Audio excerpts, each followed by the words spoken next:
how we look at life, how we interact with them, how we as parents show them what's right and wrong, they're going to pick those things up. I firmly believe in learning at home. Kindergarten teacher friend of mine said, I can teach your kid the ABCs, but I cannot teach them to be polite. Hi everyone, I am Oliver Crow, a second grade student and an aspiring YouTuber, and you're listening to the Vance Crow Podcast. Welcome back to the podcast. I'm glad you're here. Today we interview Kylie Epperson, who is the Grateful Farm Wife, which is an Instagram channel that I became familiar with because we both gave a talk at the same event. And I followed her on Instagram, and I don't follow very many people. I find that Instagram is one of those holes that when I fall down it, I don't feel very good about myself. But if you go to the Grateful Farm Wife page, you see a woman that is sharing her life as the wife of a hog farmer that also raises corn and soybeans and is raising 3 children. And everything about her posts make you feel connected and in some ways joyful, or at least excited that you too can face the chaos that comes with raising a family. So I'm excited to get to this interview with Kylie. Before we get there, I want to talk about the private interviews that I've been doing. You know, during the Christmas season, I decided that I would take a few hours and instead of recording podcasts, I would offer people a chance to have me interview their child, their parent, or even their grandparent to tell family stories, to talk about their values, to talk about why it is that they do what they do and the stories that they want to live on for many generations. As I've done this, it has been a profound experience, and the people that have done it have written me letters saying how much they've enjoyed it. They've asked to do even more, longer interviews, and I have found this to be one of the most wonderful gifts that I've been able to contribute into society. So if you have someone that you would love to capture their stories and you don't know how, or you want somebody like me to sit down and do it with them, I'd be happy to do it, and you can find out more by going to store.articulate.ventures. Another thing that we've been doing is a lot of virtual reality. In fact, several members of the Articulate Ventures community just in the last week picked up headsets, and so every single week we have more and more people coming to our virtual reality field trips. These are the types of activities that we do in the Articulate Ventures network, where you get to try out new technology. You get to do book club activities, or last night we did a movie night, where we watch a movie that maybe wouldn't be one that we would ordinarily watch, and then you get together with a group of people and you talk about it. And everybody brings their spouse or their partner, and you get to meet other people from the network. This has been one of those enriching activities, and we have found that even though coronavirus is going on, and even though we're spread throughout the entire continent, it is really easy for us to get together, share ideas, have some camaraderie, and experience things that we wouldn't experience on our own, like virtual reality or books that we would never have thought to read. So if you're interested in joining a community of people that are all about building each other up, exploring ideas, and making each other better, you can do that by going to network.articulate.ventures. Anyway, we're going to get to the interview with Kylie Epperson, the Grateful Farm Wife. I'm so glad you're here. Kylie Epperson, welcome to the podcast. Hello, how are you? I'm doing really well. So you're an unusual character for me in that you are only known to me through Instagram. Sure. But the reason that I find you to be so interesting is I think a lot of other people have a different sort of posture on Instagram, and yours is all about family and happiness and finding a way through all the clutter and the chaos. And I find it to be something that makes me feel better when I see it, as opposed to so many of the other things. So how did you get into Instagram, and why is this your take on the reflection you put out there? Well, I'm really glad to hear that you are interested and enjoy my social media platform, because I think it is just that social media right now is so heavy and it's so overwhelming at times, and it's at our fingertips every single day. So to be a person that someone can come to and see light and positivity and really reality, because there's still a lot of that in my Instagram and my social media following, is very reassuring. I got started in Instagram I've had it since college, so 10 plus years, but it used to be pictures of me and my friends, and that was that. But I would say I've gotten into more intentional Instagram when we had a some tragic things go on the farm, which we can totally get into. But I decided that there wasn't enough agricultural individuals sharing their story, especially hog farmers. We are hog farmers, our family is. And so that was kind of my initial like, hey, I should do something with this. I should be more intentional with what I'm sharing. And I think agriculture is so important. So from there, being a mom and a wife and a farmer and all of these things, it's almost been more of a shift over the last couple of years to just sharing our real and sharing the ways. I always feel like people that can trust you and they know what you do, well, then they trust maybe your profession. And so if they can trust me as an individual, as a mom, then they can also trust me as a farmer and our family as a farmer. So that's kind of how I got started, and it's just evolved along the way. How did you come up with your name? Because it's very unique, The Grateful Farm Wife. The Grateful Farm Wife.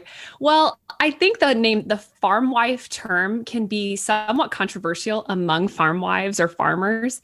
I don't get offended if someone calls me a farm wife. I also consider myself a farmer. I also consider myself a wife. I mean, that's a proud term for me to be someone's wife, my husband.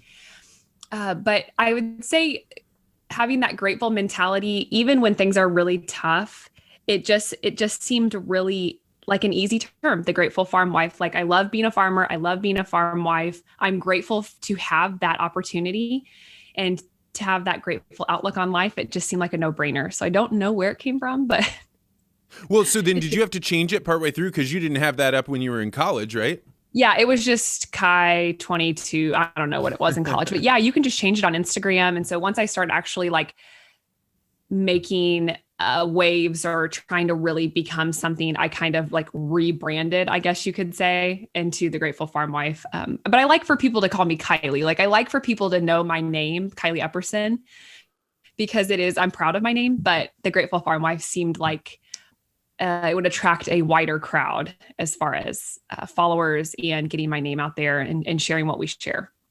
It's interesting when you think about the term wife being like almost a negative term. We certainly in the Western culture have this sense of somebody describing themselves as the wife of someone seems like it's a denigration. Why do you think that is? I don't know. Maybe, I mean, it almost seems like a submissive term in some way, shape, or form, that because we identify ourselves as someone's wife that we are somehow less or anything like that. I also think farm wife gets a really interesting, like, oh, they're just at home, they're being the housewife, they make the meals, maybe they do the books, like that isn't an important or relative term. I'm here to tell you that farming is a straight up business. And any part of that operation, whether it's, applying chemicals to the crops, or whether it's raising the animals or raising the kids or cooking meals for the guys, or bookwork, that's a really big deal.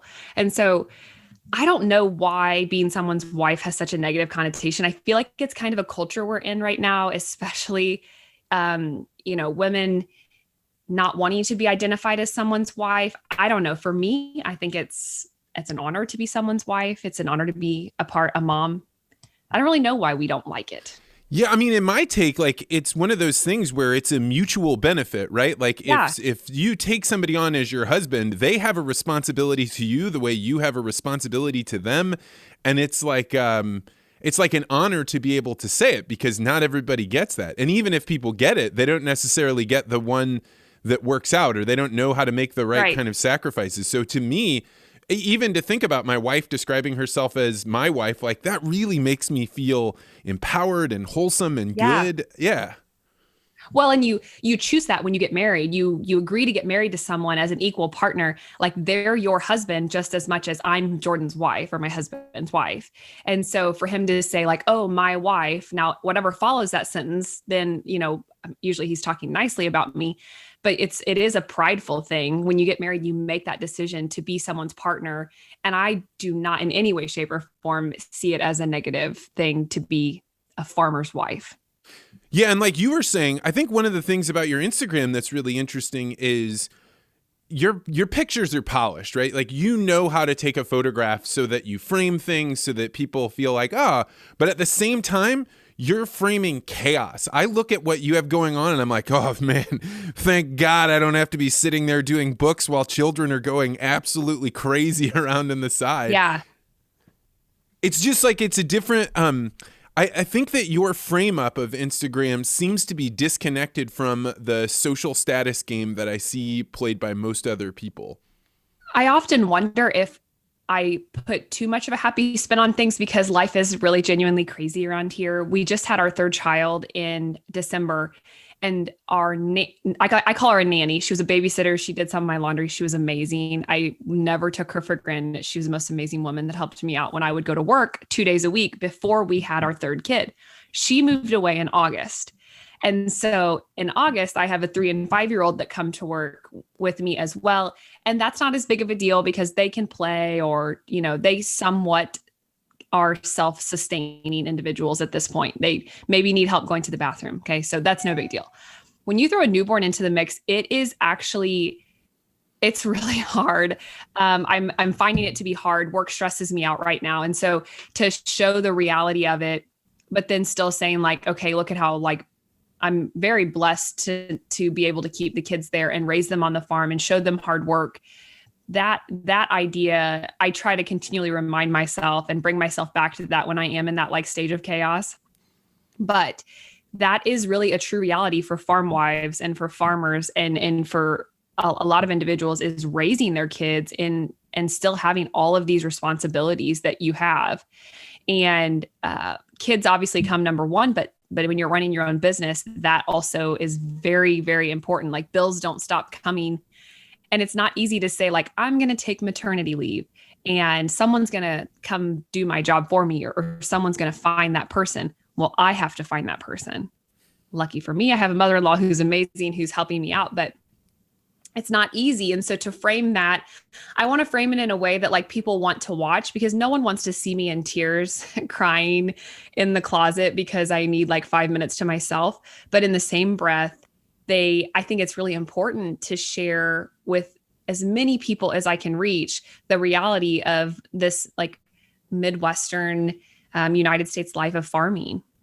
Yeah, and I think that that's such a tenuous line to walk, because I watch other people that I think use their pain or their struggles or sometimes the things that they're not able to grapple with as a form of let me show off my victimness, and that victimness should give you, it's like a weird cycle that is not going to be positive. No one's going to win in that scenario other than you will get attention for it. And I never see you do that. And I think that's why you've never been booted from that's why I follow you, I think. Well, I appreciate that. I do think that there is struggle and pain. Our family, we've experienced our first pregnancy was a miscarriage. And so we did go down that route. I did recently, but it was more, instead of playing the victim, it was more of a uplifting, I know so many people go through stuff like this. You are not alone. It's a very taboo topic to talk about, especially publicly, especially when it's really fresh and it's happening to you. And so I offered my pain from that in that regard as almost you can get through it. It sucks right now. It's so hard. There's nothing more painful, I don't think, than something like that. But like you said, it's not, oh, look, I had this big struggle happen to me, poor me, poor me. It's let's stand back up and get back on our feet and keep moving forward, because that's what we have to do. We don't have a choice. We don't have a choice to sit and wallow when other people rely on you, when you need to keep pushing through, right? Don't you think? Oh, 100%. You gotta get through it. I mean, and some of that, it is good to talk about, because my wife and I actually had 2 miscarriages on our path to having our first child. And I was in my 30s. And no one had ever told me, hey, man, this is a possibility. This is something you could have happen. This is something that you're going to have to help your wife navigate. This is going to have to be something that you yourself are going to have to face. And so there is that fine line, because you don't want to be like, hey, everything's sad or not normal or not positive. Let's just push that out. And yet at the same time, pushing it in only makes people's lives more complicated. You're asking them to carry a burden they can't do anything to help alleviate for you. Yeah, I'm sorry that you had that happen to you. We actually had 2 as well. And I actually think it's not even the word possibility. It's it's rough. other possible, like the statistics on having a miscarriage are hot, are Yeah, like 1 in 10 or something like that. 1 in 10 yeah, pregnancies, as well as they know. Yeah. well, and like one in four women experience it. Well, that's a lot. Wow. When you think of how many women are in the United States having babies, and I think it's just one of those things that you just have to get through. But that's one reason, as my social media, the Instagram has evolved, my primary target audience is women 18 to 40 and people in their childbearing years, people that are living this like toddler life, people who are doing a lot of the same thing, whether they're farming or not. They're in a lot of the same stages of life as I am. And so it's evolved into the fact of like, hey, let's talk about those things. Like, let's talk about miscarriage. Let's talk about working with your kids. During all of this stuff that's been going on in the last year with staying at home and working and having to teach your kids school, like, God bless those parents, because my kids aren't in school yet. And I'm just trying to do what I need to do and keep them alive, let alone actually teach them something. So I can't imagine. There's a concept that we talk about on the podcast a lot called somewhere versus anywhere people. And it was put together by a guy named David Goodhart. And he basically is describing that the world is made up of two primary groups. He also says there's a third group. But the two primary groups, particularly I think with our age group, is you went away to college, and the whole time in college they were saying, you should go out and become a person that is cosmopolitan. You can live anywhere. You can move from city to city. All of your relationships will be transactional. If you don't like this work or you don't like this community, just pick up and go find another one. And, so you are living this kind of exciting, esoteric, cosmopolitan life versus the somewhere person who says, I'm going to go live where I'm from. The community that's there is one that I can't replace. And it's one that if I tried to replace, something would be lost. So I care about being somewhere as opposed to anywhere. You had the chance. You went away to college. You were exposed to many of the same things that other people that ultimately became anywhere people like me. It seems like you're a somewhere person. Why are you a somewhere person? I'm for sure a somewhere person. I have very strong family ties to not only my family, like my blood family, but also my friend family and where I'm from. Did I need to come back and live in my hometown? No, but I've been dating my husband since we were in high school. We're one of those like cliche high school sweetheart couples. And especially in the farming community, you strongly tie yourself to your community because of physical land ownership, for one. You don't have a choice to pick up and sell your land and go back. That land is something that you acquire over time. My husband and I are fourth generation farmers. So that land has been in the family years and years and years. And so for us to just be like, well, we're going to go live somewhere else and do something else for 5 or 10 years and then maybe come back to the farm, I feel like it would have almost been disrespectful to our family to make those decisions. But with all that being said, we love where we're from. The community is great. We were raised in it. We do have strong ties to it. And so to be anywhere else seems silly. College was great. Don't get me wrong. I really enjoyed going over to a neighboring larger town and kind of experiencing city life. But I could tell you very quickly that that's not somewhere that I necessarily wanted to see myself raising my family. I wanted to come back. I wanted the kids to be raised in a lifestyle similar to the one that we were raised in as well. So you knew then when you were in college, you weren't like, I'm going to go get my Chicago job or my New York City job. No. No way. No, I was dating Jordan. He's 2 years older than I am. And so he had purchased a nursery in his first 40 acres back at about 30 miles from where I grew up. And it was kind of in the plan, right? I went to school to be an educator. And after getting my master's degree, I taught for 1 whole year before we built a 5,600 head state-of-the-art brand new sow unit that we were either going to have to pay someone to do the book work, or it was kind of always in the cards once we had kids that I would probably come back and help be a part of that business. And so go get college degree and then not use it. And that's okay, because look at where we are now. But I started doing the book work in that regard. But it was never something that I ever desired. Like, college was great. I loved it. I enjoyed it. I thrived. I did things that I would never have done if I stayed living at home. I'm very grateful for the friendships and the opportunities, but like home is home. And that is something that I just couldn't replace. I mean, so I'm glad there are anywhere people. You kind of described like the cliche of the high school sweetheart, although it's not really a cliche anymore as much as it's like an extreme rarity. It is. When I think when most people or most anywhere people hear that you married your high school sweetheart, do you get the sense, well, I'll just ask it more directly. Were you ever at a point when you were like, oh man, I may be making a horrible mistake. Maybe there's so much more out there for me. What if it's, this guy that I started dating, but there's something else? And not to denigrate your relationship, but like it has to have crossed your mind. I think I would say not ever to the point of like, am I in the wrong relationship? Am I in the wrong spot in my life in the time? I'm sure that probably it may have at some point when I was super stressed out and wondering what's going on. But I would say it's more the reality that I second guessed like what job I was going to take, what path, to get back to the farm. Like, did I want to still live? I did sign language in college and I loved it. I absolutely loved sign language, American Sign Language. And I almost changed my major, but then I really had to reevaluate, like, is that a job that would be something that I could do in my hometown? No, I'm an hour from anywhere. And so that was something that I really had to battle with. So I went ahead and got my teaching degree, knowing that it really probably wasn't what I wanted to do.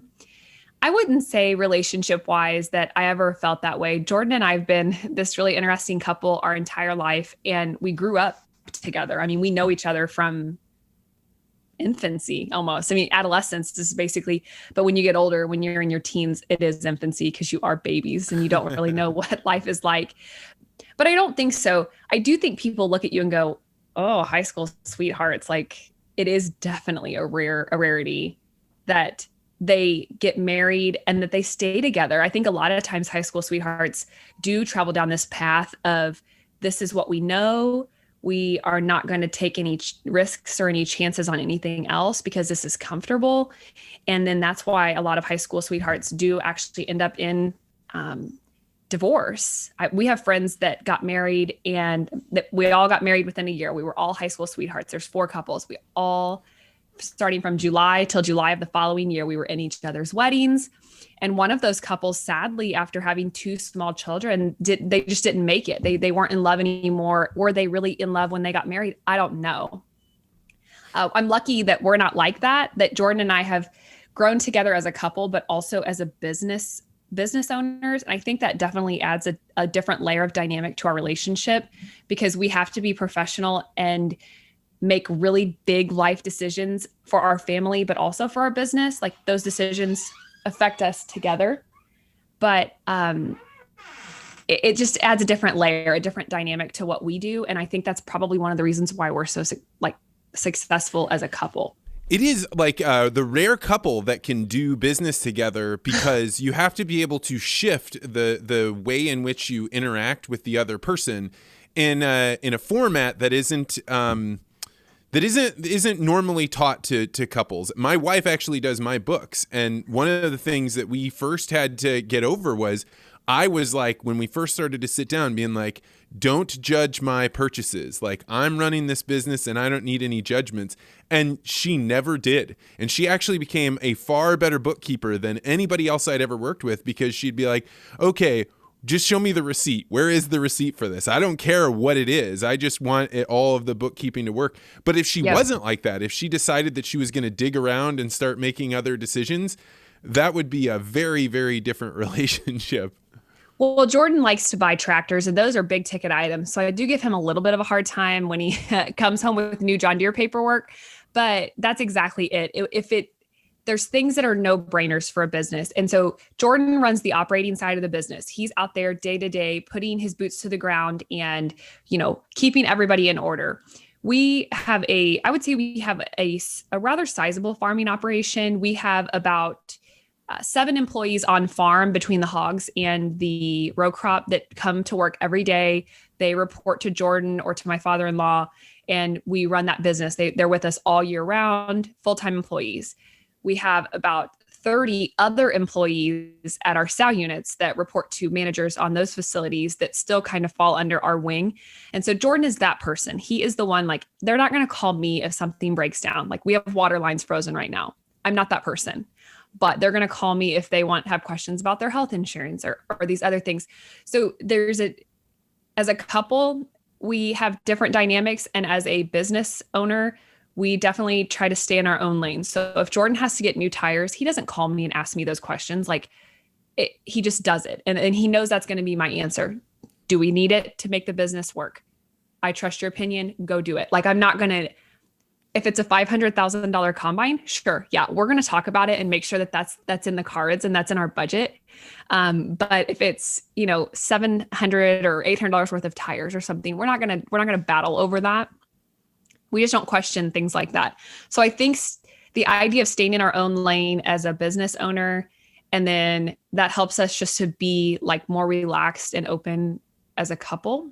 I don't know. It just works.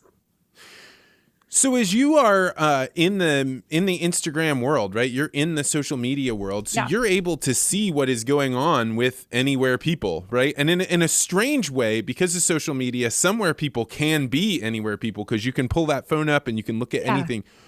What do you think what do you think the people living in the city or living anywhere lives don't understand about Somewhere people? Ooh, good question. I think that Anywhere people don't understand maybe the reason why or the reason behind being Somewhere people. But why would you want to stay at one spot when you can go travel and do anything and see anybody or anywhere, any place? And I think that there's just a shift in priorities. And it doesn't mean that our priorities are any less valuable or less in any way, shape, or form. It just means that to that particular person, the priorities are different. So for me, my priorities are to be that somewhere here in our home, to be able to spend lots of time with my parents, to be able to spend lots of time with Jordan's parents, and to really value that family dynamic that we currently have, rather than being Anywhere people. That's just something that is not of a priority to us. And so I think that is the idea. Like, I feel like Anywhere people want to say, like, why would you want to live in rural Missouri? Like, that is not somewhere that I would want to live. Maybe politics aren't what I would agree with, or where's the nearest Walmart? How easily accessible are things, are medicine, or, hey, I just want to go get Chick-fil-A. Yeah, that's an hour away from me. Like, we don't have that around here. And so I think they just want to know why. Like, what is that value level for you to pick one person in Missouri or one place in Missouri? That would be what I would guess. What do you think? I mean, I think that's right. And I think there is this concept among Anywhere people that the Somewhere people chose that either because they didn't have any other options, or that they were afraid in some way. Yeah. And when I look back on my choice to become an Anywhere person, and now I think I'm definitely trying to become a Somewhere person, I think that I looked back on it and thought, how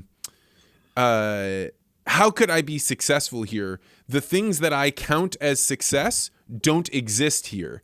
And now looking back on it, I say, well, that's silly because you can choose whatever you want to be success. But I honestly thought that anybody that stayed where they were by default not succeeding.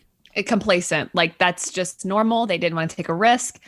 And I think maybe for some people that is true. I don't think that that's a very wrong opinion of people who stay at home. I think some people just do that. That's what they know, that they're comfortable with that. Does that mean that they're settling? I'm not sure. That every person would have to, I think, define that for themselves. But I could have gone anywhere. Decent grades, had opportunity at my fingertips. I could have really done whatever I wanted to do. I do believe that, but that's not what I wanted. And I would say that partially my relationship with Jordan and being in that like long-term relationship did play a role in me coming back maybe to my own community. But I think I always would have been a Somewhere person. And I think I always would have ended up somewhere like home. So I think I could have been with someone else. I could have married someone else. I could have went and got a different job, but I still don't think you would have found me like in the city. I still would have found some rural area outside of the city. I think this is just the walk of life that I would have chosen no matter what path it took me to get there. And like, so, a big thing that we talk about on the podcast is your daemon, like, and we use this to describe the inner voice that tells you like, hey, go this direction, or you're curious about this thing. And so it prompts you to go explore in this area. Was that one, do you feel like you have like that voice in the back of your head? Do you know the thing that I'm describing here? I am going to be honest, and I do not. I don't know. I think that there is definitely like something deep down inside of you that says like pulls you one way or the other. But I don't know. I'm going to be honest and say I don't know. I think that's awesome, because most of the time people come on and even if they do agree, their agreement like ends with yeah, I have that, but like you can tell that they're not on the same page. Sure. For me, it is not an easy thing to distinguish, but I would say that there's these times. The easiest way for me to discern it is when I'm trying to exercise, right? And when you get out of the pattern of exercise and then you're starting to get in and you're like, all right, I'm going to start running. It's rough. And then you do it one time and you're like, oh, that's pretty good. Maybe you do it the second time, but then the third time it's like, oh, my feet are really hurting, or it's raining outside, so you don't have to. And I refer to that as the voice of resistance, the thing that says it's okay to go back to bed. And once I started being able to distinguish that voice, then I could start distinguishing all these other voices that I have in my head. And I call them voices not because I think I'm schizophrenic, but because, I don't, when you're thinking, at least when I'm thinking, I'm having a conversation with something that I don't control. It's not like I'm using one voice over here and then parroting myself to another one. I'm having some sort of conversation. I would like just hearing you explain that. I still am not like on full 100% level of knowing, but I will say recently being a new mom and even a first time, second time, third time mom, there is a very nasty voice in your head that's called hormones, and it can be really mean to yourself. But I do have conversations like that. Like maybe I was neglectful, or like kind of, I felt, let's just say my son was crying a lot and I was, patting his back, and I decided to go lay him in his crib for a while. And then I go pick him back up, and then I go take a shower because I say, I need a break. And there's this conversation that I have with myself while I'm sitting there, like, I'm such a bad mom. I was horrible that I didn't hold him, or that I couldn't handle it. That's the biggest one for me. Getting up in the middle of the night. I wake up at 10 p.m. after I just have fallen asleep, and I'm not nice. Actually, not nice. Like me to my husband or anybody that comes in my path, I'm not nice. And so I have this conversation. Then once I calm down and realize like, hey, this is just real life and we have to get through this, I tell myself like, why can't you handle it? Like what? And I don't know who that is in there. I don't know. Well, and that's so interesting. Just even the words that you're describing, I tell myself, right? Like this thing. I find this conversation to be an interesting one to have, because somewhere down there's this thing that you're talking to that is you, but you can't make it do anything at all. You can only. I just need it to be nicer. I need it to be like, oh, you look great today. Like you're killing it. But it doesn't usually say that. It's usually more on the negative tone of like, okay, like why didn't you work out harder? Like you said on that workout, or why weren't you able to get up 4 times last night and then function with your toddlers the next day? That goes through my mind all the time right now. And I thought that I was past that. We're almost 8 weeks postpartum. So I'm really in like the fresh stage of 3 kids, and it's getting better every day. And I know in the back of my head that like, I'm doing the best that I can. And during the day, light hours, I'm totally fine. But like the second it gets dark, it's like that person rises from the ashes and is so mean. Has your child started to like smile and laugh yet? Just starting to. We're entering that stage of where he doesn't look like a newborn. He's actually starting to like have features that he is smiling and starting just to talk back. And I know it's coming. And I think that the difference between maybe our first kid and now, when you're in the heat of your first kids, if you're listening and you're going to have one kid, just hang in there. Everything is a phase. You'll hear that 1,000 times, but it really is. And so, weeks 3, 4, and 5 of our third son, I felt like I was dying. Like my muscles hurt. I felt like I was getting sick because I was so sleep deprived. And I kept telling myself, it's just a phase. It's just a phase. It's just a phase, because that's truly what it is. But when you're in the trenches, it doesn't feel like that. It feels like I have to wait 2 more weeks before this passes. I'm never going to survive. I don't know where I was going with this conversation. I now talked myself into a circle, but I'm the same way. So one of the things that I did not know about having a child was that you weren't going to get a baby to laugh or smile at you.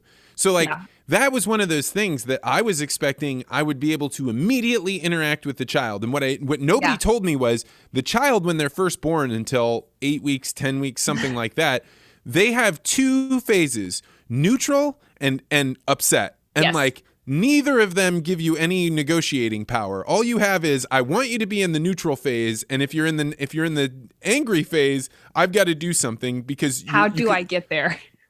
And it's like dealing with a terrorist, right? Once you have smiling, now they've got something they can negotiate with you on, and you can figure out how to make them happy.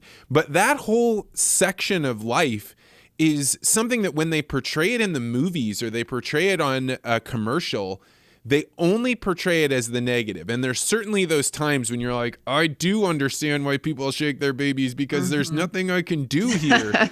But you also don't, when you're watching the movie or the commercial, have any sense of connection between the parent and the child. And even when they're super, super upset, you're still like, you're mine. I'm responsible. I don't have any other choice but to be here. And even as much as my one voice is telling me, set you down and go walk away from the screaming, there's some other thing deep inside of you that's just like, you're here. This is just what we're doing. Yeah, you signed up for this, right? You had a baby, and now you're stuck here. And stuck is a relative term, because I don't want to say stuck sounds so bad. It has a very negative. You're stuck here.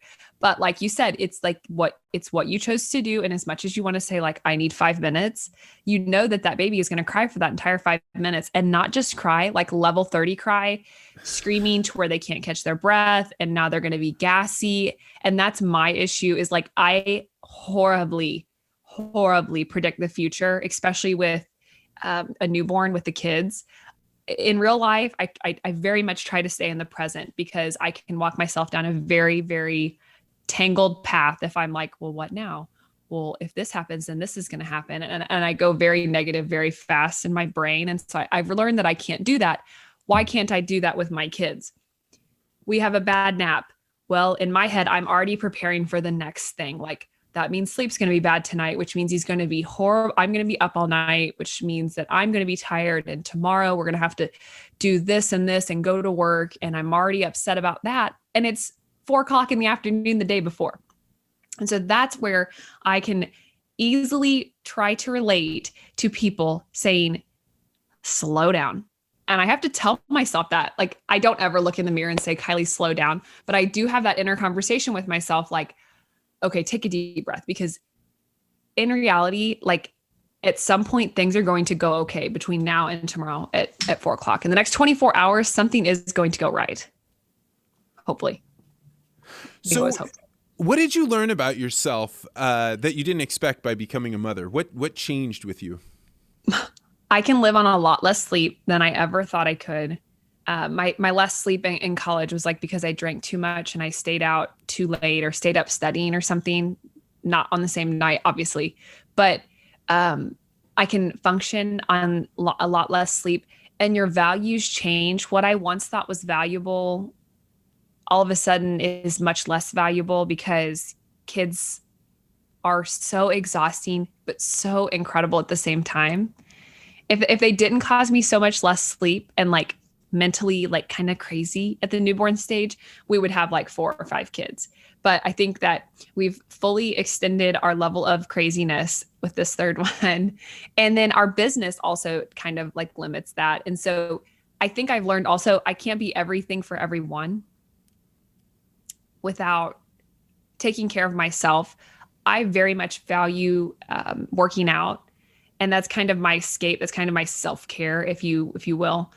And so I take that time. Like if my big kids want to play with me right now and it's workout time, I'm like, guys, I need you to be more patient and go do something else, go play, go read your books, go do something else, because this is time for me.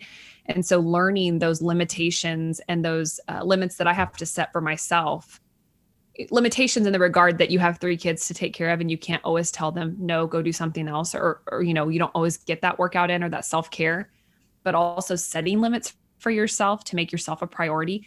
I didn't really do that for myself until I became a mom. And I didn't even really do that for myself until after like my first kid was older. My good buddy Jared McDaniel talks a lot about how when you become a parent, you actually have to burn off so much of your childhood, that a big part of having the first child is that you're lighting so much of yourself on fire. Things that you thought were intrinsically a part of who you were or what you just had to have in order to be you. And now you're discovering like, oh my God, 1, I can't do it, so that's going to get lit on fire. And 2, if I want to be this other thing that I now want to be, that I've got to burn it off fast enough that I can be that parent. And I from what he's told me is that as you have your second and your third child, there's less burning off of you because you've already started to figure that out. There's still things you're burning, but the biggest transition is the first one. And God, I hope so, because there's no more left to light on fire. Do you just have one kid? Yeah, just six months old. Yep. I say just lightly because kids are awesome. Like, congratulations, 6 months, like everything will change rapidly until like they're 3, and then it starts to really slow down. But you are absolutely right. I've never heard that analogy or that you are absolutely burning off anything you thought. Jordan and I always joke, what did we do with ourselves before we had kids? Like, what were we actually doing like in our spare time? Because I can't remember, but I know whatever I was doing was valuable to me. Like, whether that be maybe catching up on a Netflix show or reading my book or going and socially hanging out with friends. What did we do? Because I don't remember, because now our time is completely filled up with things that we wanted, but still different than what I thought, at the time that I wanted. And I think that's a really good point. Your first kid is really hard. It's so hard because you make a whole entire life adjustment. Like you had to take care of your 30-year-old self. And that's all you had to do. Because your partner could take care of themselves, obviously. And so if you wanted to eat, you ate. Or if you wanted to take a shower, you took a shower or go to the gym. And when you have a kid, they say, no, you can't do that right now when you want. You may still get to do it, but it's not like there's no time schedule with kids. And you just learn to go with the flow.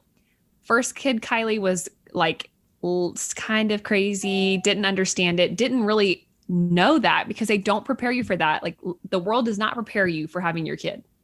They tell you what to buy and what might make them sleep better and what formula is the best or if breastfeeding's the best, blah, blah, blah. They push all these opinions on you, but like they never give you the true depiction of like what life is actually like at 3 a.m. 4 weeks into having your first kid. Yeah, I mean, one of the thoughts that's come up with me recently is I really had very little ability to distinguish between happiness and joy before I had a child.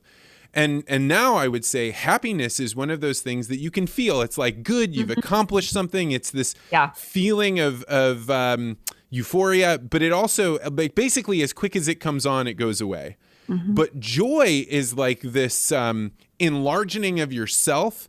And I heard this analogy the other day of it's like with tree roots, when they grow together and eventually you have, instead of having 2 trees, you have one great big tree. That really is the way that I think once you've had a child, you can experience this thing of joy where your roots are growing together, maybe with your spouse or maybe with your child. And you yourself are able to be a larger container for something that transcends just being happy. It's some form of fulfillment that is very difficult to put into words before you have a child. Yeah, and I would tie that word joy also to being proud. There's no you can be proud of yourself for an accomplishment that you've worked hard and completed, and maybe that's school, or maybe that's a job, or maybe that's something that you do for yourself.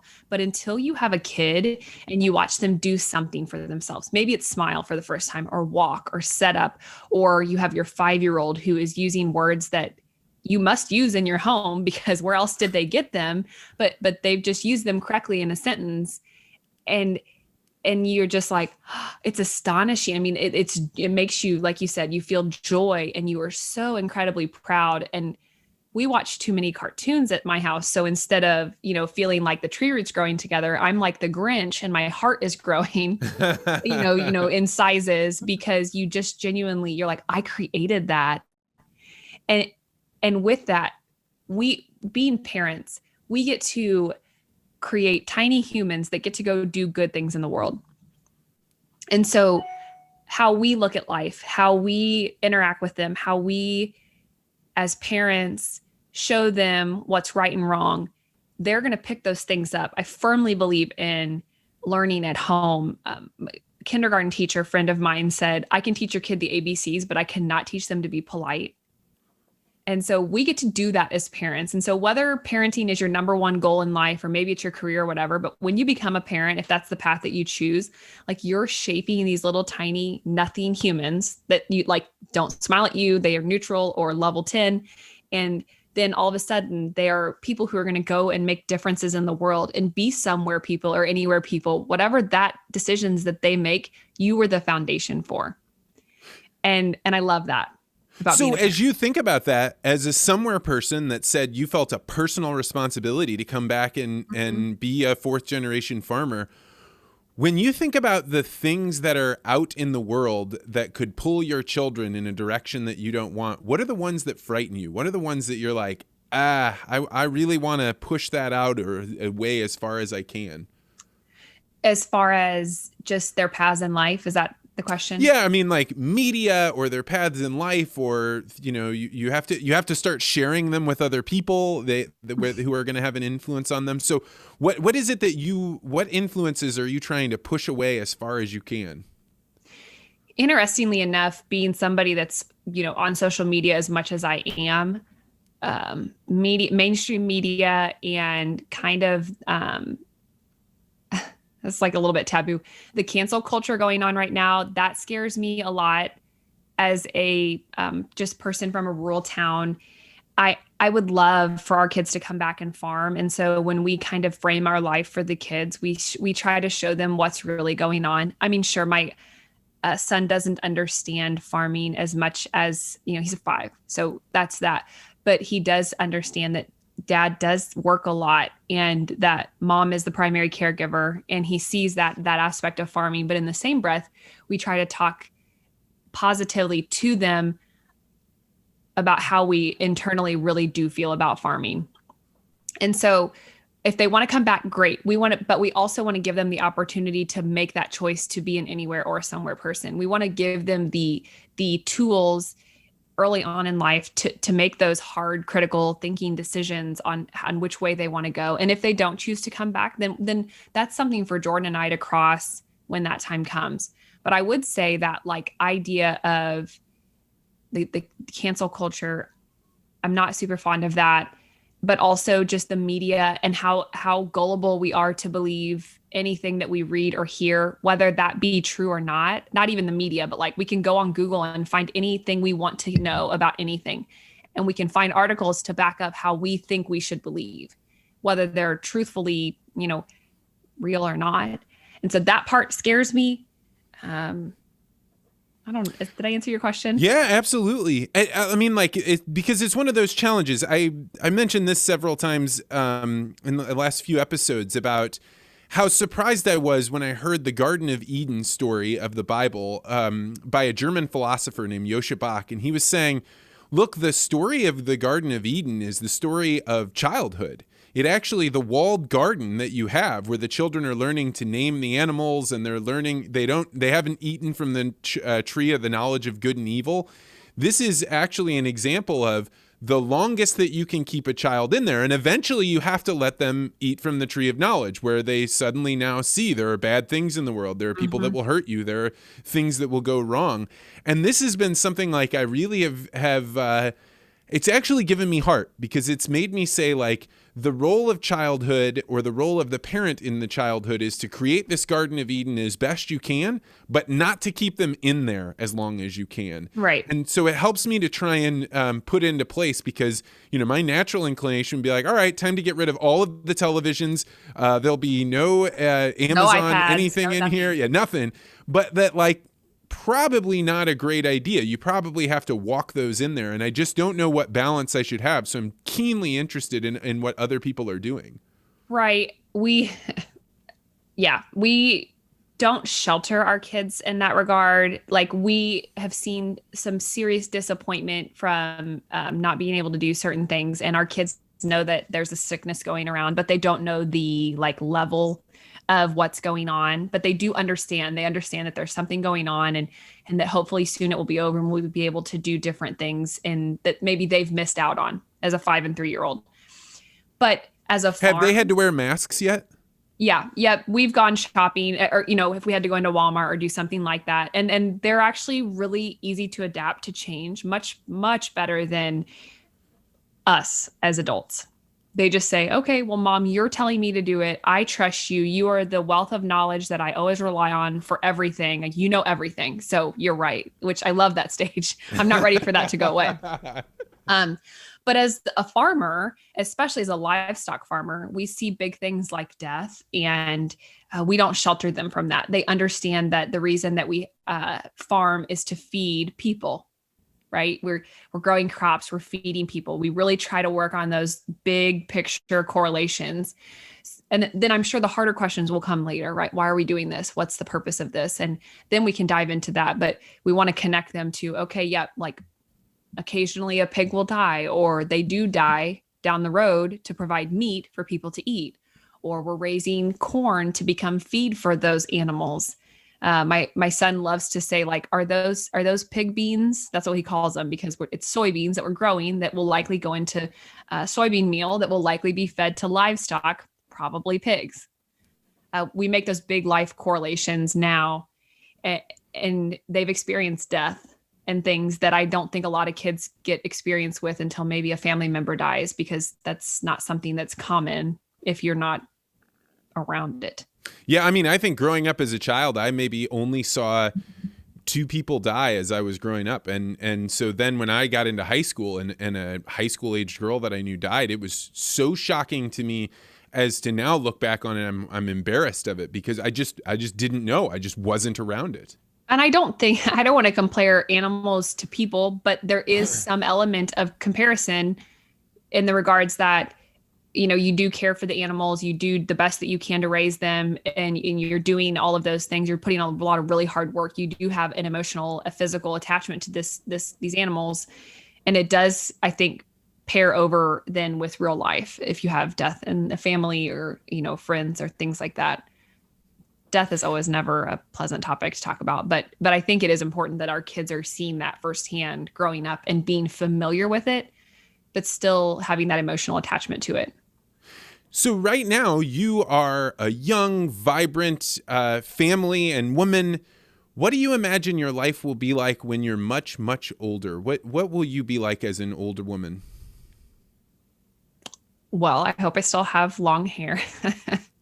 No, I don't want to be superficial about it. I really do want, things are so ever changing, and I want to still have the core values that Jordan and I are raising our kids on now. And I want to still be that rock for my kids to come ask questions to, and for them to trust. Trust is a huge thing for me. And so I want to be that person for them. I want to be. What do you mean trust is a huge thing for you? I think it's when you can trust someone, you all of a sudden, how do I explain it? There's a value to trust. And I think people want to trust other people. We're not a society that wants to be alone all the time and only trust ourselves and only rely on ourselves to do things. We want to have companionship. We want to be able to rely on other people to help us, whatever, babysit our kids, help us at work. Be friends. You're trusting people when you are friends with other people because you're trusting them with your emotions because now you're connected to them. That trust is so important. And my kids trust me blindly right now. They trust that I'm doing what's right for them. And so I still want to be that person. I know, like you said, they'll be introduced to knowledge soon.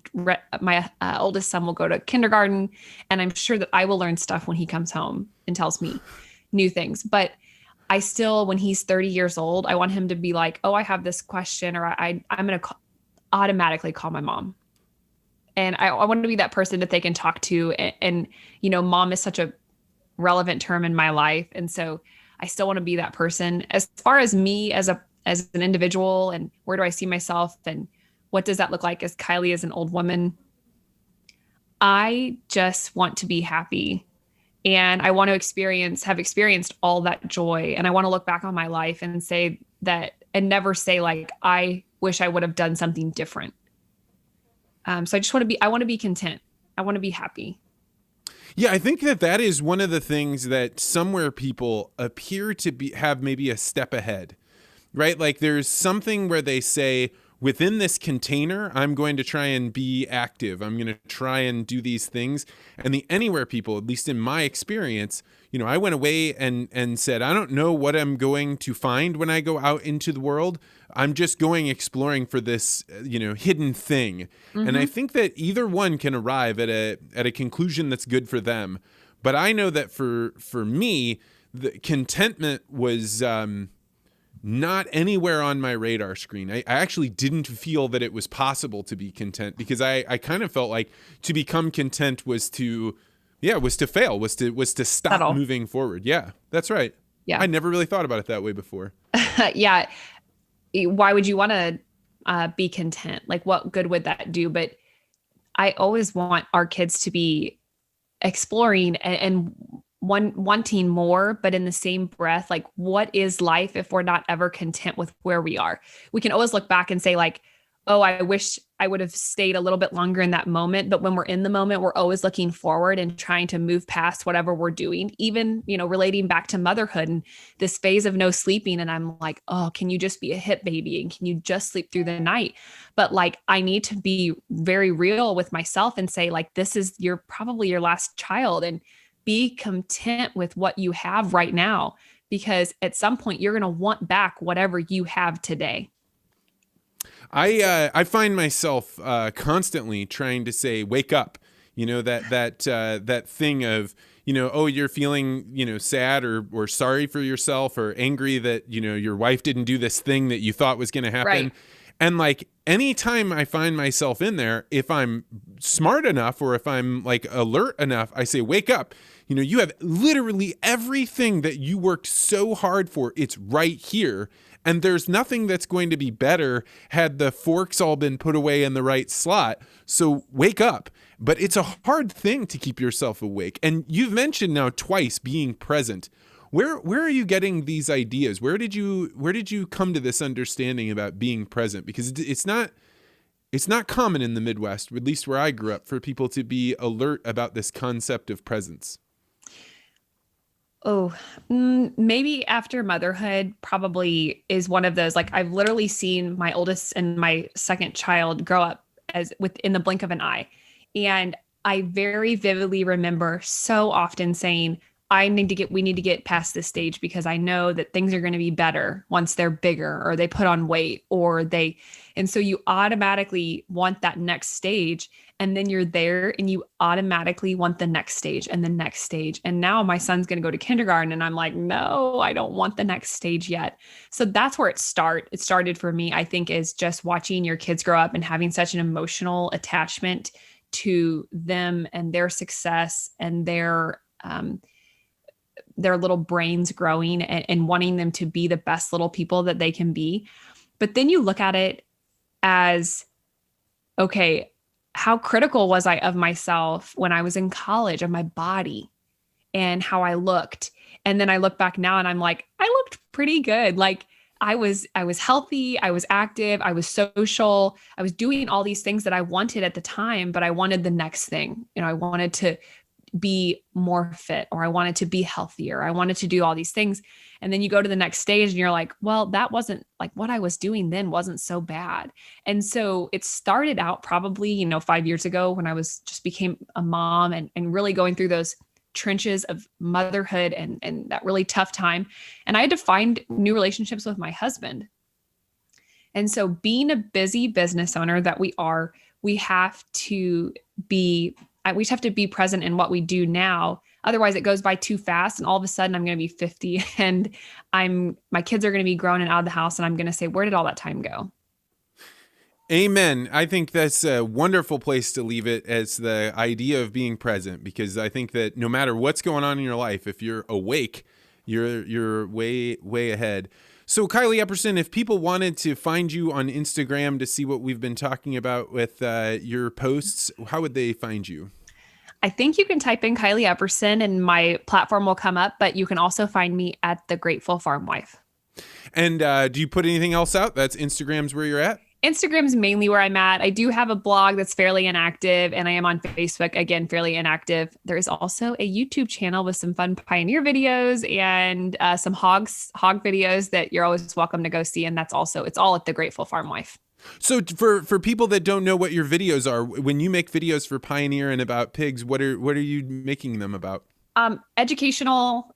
This is how we run our operation. Maybe we talk about feed system in the hog building, or for Pioneer, our farm was experimenting or planting a new soybean variety. And so that talked about the stages, not just of that particular product, but also it showed a lot about how we run our farm, from planting to spraying to growing season to just checking crops to harvest. You see a lot of that in those videos. And so you can kind of take a walk down the lane of a Midwestern farmer, even from the female farm side, more so than the male farmer side in those videos. Well, Kylie Epperson of The Grateful Farm Wife, thank you so much for joining me today. Thank you. I appreciate it.